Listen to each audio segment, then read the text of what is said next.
Whatever distance that you go, a time will come. I will pull you closer and closer. He said, Baba, save him. I believed in you.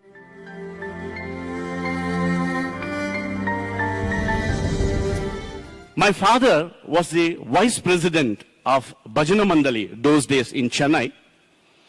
And in our house, early morning Suprabhatam, Omkaram Suprabhatam, Nagar Sankirtan, Bhajans, and various other spiritual activities used to take place. And my father was the vice president of that, very famous Bhajan center those days. And I used to participate in all that. My parents told me, he is your guru and he is your God. And I had no option other than accepting it. And this Lord, we used to travel from Chennai and come to Prashanti Nilayam. My maternal grandmother, by name Pankajamma, popularly Swami used to call her as Chautamma because she can't hear. A group of devotees from Chennai, olden days, they all used to come. She was the main link for our entire family, a binding link with our sweet Lord. And we used to come from Chennai by train those days. I still vividly remember my young days. Get down in Penukonda. Take a jatkawala, that is horse-driven cart. Sit into that. And in Kacha road, dum, dum, dum, you will get many Shivalingams on your head, hitting on all the sides. And then finally reach Bukapatnam. And reload yourself in another vehicle, bullock cart. And there on bullock cart, ladies, children and luggage. And men used to push the bullock cart because the bullock cart needs to cross the Chitravati river. That's the only way. And even today that road remains. So they used to push the bullock cart and finally we reach Prashanti Nilayam, the abode of peace. That was a fantastic pilgrimage those days. With lot of discomfort, there was joy, excitement, piousness, yearning, craving to see that sweet Lord.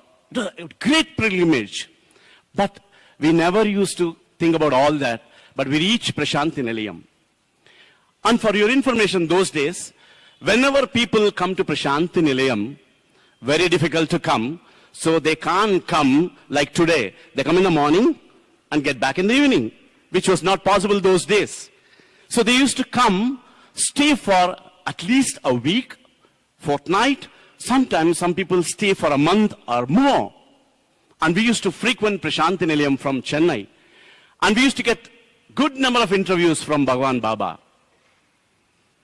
Those days the tradition, please remember, if you want to leave Prashanti Nilayam after staying, Swami knows on each and every soul that comes to Prashanti Nilayam, you want to leave without his divine blessings and permission, you cannot. So he will summon, he will call you, give you vibhuti packet and namaskar, and most of the time the families will be called for a beautiful interview session and blessings, immense blessings. And then only you can say goodbye to Prashanti Nilayam. That was the golden days, an era where the love was flowing without any limitation. One such day, when we were there, we too wanted to leave after a long time, and Swami called us for an interview because we wanted to go. Though we got many times interviews, that time, during the course of talking, Swami became very serious and looked at my mom and said, "Hey, chala kashtapadtaru meeru. You will face a lot of problems." When Swami tells that you will face a lot of problems, it is going to be a real problem. Because Swami telling that you are a problem is not going to be a problem, it will be a pell-mell. So finally, my mother wanted to sort out. She asked, "Swami, emi problem?" Then Swami said, "All your money will be gone. The jewelry what you are wearing will go. There will not be peace in your family. Husband and wife will fight. Relatives of yours will play havoc in the middle. And a time will come that you say, Cha, what is this Sai Baba? This Sai Baba is giving me trouble, but not peace of mind. And you will take my photo and throw out of the house. To that extent, things are going to happen. Imagine somebody is standing in front of you and predicting all these things. What will happen? You will shiver through your pants. But my mother, because of Swami's blessings, immediately fell on Swami's feet, held on to that Swami's feet and said, Swami, please, whatever may be the condition, even if we don't believe you, even if we don't trust you, even if we leave you and go, Swami, please, you don't leave us. Do you know for that what Swami said? With a beautiful smile, Pichidana, do you know kite? Galipatam chala dooranlo untundi. Kani aa galipatam వదిలేవాడు చేతిలో తాడు ఉంటుంది.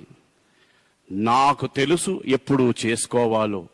Kite will waver, will wither, and it will go far away from me. But remember, the rope is in my hand. The thread is in my hand. You cannot, whatever distance that you go, a time will come. I will pull you closer and closer to me, and I will not forsake you. That was the assurance Bhagavan Baba gave on that interview.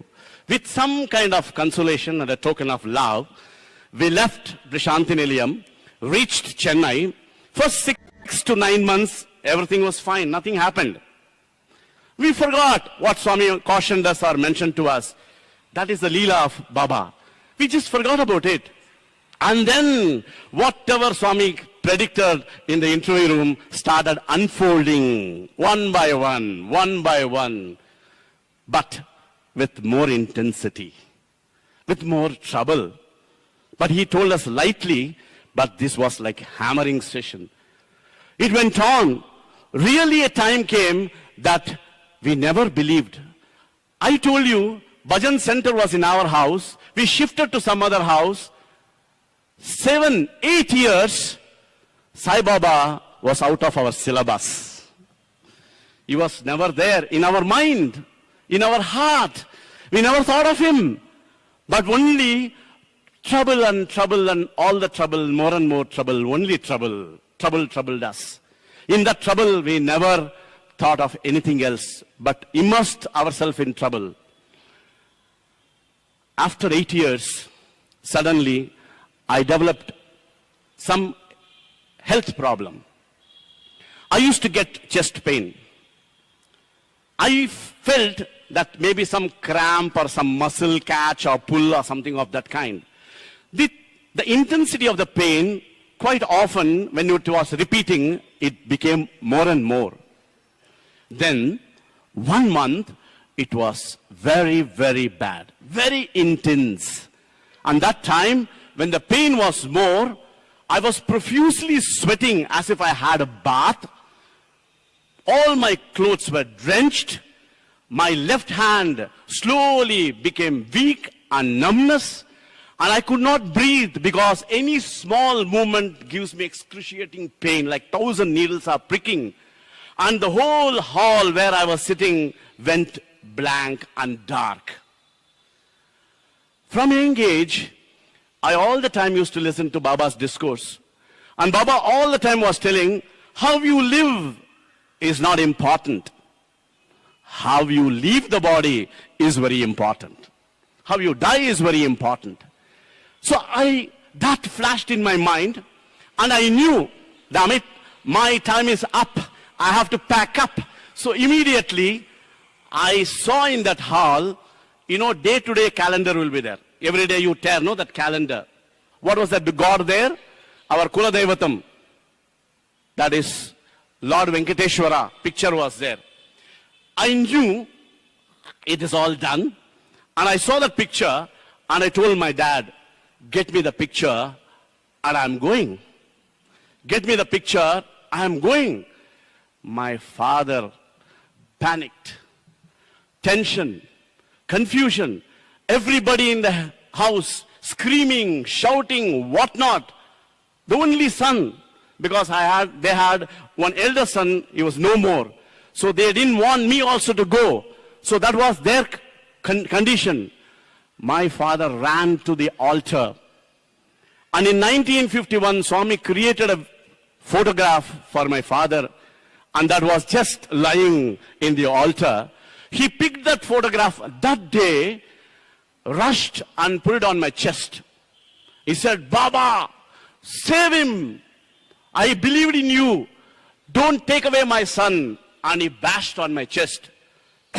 That second, I could breathe nicely. And then slowly, light started. That means from that Lord Venkateshwara, I could see his creation too, slowly and slowly. And then they gave me water. By then, I was seeing my avatar. Servant made maybe ginger paste and they applied here. You know, all that Ayurvedic stuff. All the experiments must have gone on my system to revive me, to make me survive. Anyway, doctor was summoned. Then ECG and this and that, everything was done. And then doctor declared, your son had an heart attack. My father said, what? Heart attack? He's just 14, 15 years. How can he get heart attack? He said, no, sir. 1 in 10,000 cases this happened, and your son is that one case. Oh, we all thought, gone case. So what is the next thing to do now? Immediately my dad and my mom and my sister, we all decided, pack up. Pack up where? Back to square one. Journey to Prashanti Nilayam. After 8 long years, there he was with me as an excuse, started pulling me back and pulling entire family back to his lotus feet. And there when we came, as usual, you know, the mischievous, sweet little Krishna ignored us as if we are first-timers. Hey, who are you? You know, that kind of stuff. He used to regularly take up letter from my mother asking for an interview. Same thing happens with my father, but very religiously, meticulously, he repeated the performance every time when these two gave letter, very lovingly, extend his hand, but never extended the hope. The hope is survive. But finally what happened? 3 long months. In these 3 long months, doctor told me, no weightlifting, boy. Totally rest. And I was doing MBPC. He said, no college. Take rest. All that big list of do's and don'ts was given to me. And then finally, that time, I was watering the entire Prashanti Nilayam with one gentleman by name Basant, who looked after Sai Gita, elephant Sai Gita. I used to help him. Then I was in the bookstall. When the stock comes, I used to take the stock, count the books, and reorganized everything. You know that Gopuram is there? In that Gopuram, there are different small windows you can see. That was the go-down those days for Satyasai books and publication, all the things. I used to carry books and keep it on top. And I go to canteen, serve water, lift the dirty plates there. All this hangama I was doing continuously for 3 months. And after 3 months, one day, Swami those days used to come first gents side and then only ladies side. So from the interview room he came gents side. From that slope only, hey, he said. So immediately, Swami is calling. Hey, you. I said, Swami is calling. Then Swami said, you. Me? My God. 3 months it was always bouncers, either left and right and top and bottom, but never in the center. And now it was totally focused on us. He said, you guys, come on. Full of enthusiasm and love and that, excitement. We rushed. We left Swami here, not bothered. We don't know to whom we are going to talk. We just left Swami and started running towards the interview room. And we had a big list of things that we need to ask Swami. And then finally, Swami entered. And then first thing Swami said, Pendli, Pendli, Pendli. I said, what is Pendli? Then Swami said, my sister should get married. And Swami told me, you must study. And then finally, I joined here, 77, as my brother Ariharan told. I completed my intermediate here. And then Swami used to tell me, I'm going to start a university in Prashanti. Anybody interested in joining? I used to raise hand. And 18 boys were selected. And we were there in Prashanti as a first batch, completed BCom, completed MCom as first batch, and I also applied for PhD. Meanwhile, in the higher secondary school, they wanted a commerce teacher, and they told Swami that it'll be nice if this guy comes and teaches. And then finally, Swami asked me one day, Era upanyasam istava? I said, Swami, whatever you say, I will do. I have nothing in my head. Swami said, Vellu, Velli, college, higher secondary school, Cheru. Hey, Habu, no interviews, no procedures. Give him the textbook, show him the classroom, and he will start teaching. And that's how, very easily, I got the job. And 1984, and now it is 2014, I have successfully completed 30 batch with help of Bhagavan, and my students are here in front of me. Swami's assurance. That kite, when Swami drew us, my father was given the opportunity by Swami to serve in the canteen. I'm a mother and sister as Sevadal and also part of Bhajan group. From that day till date, we are here. What more? And I am 57 years. My heart is still beating and nothing happened by Swami's grace. What more you need to prove that he is true?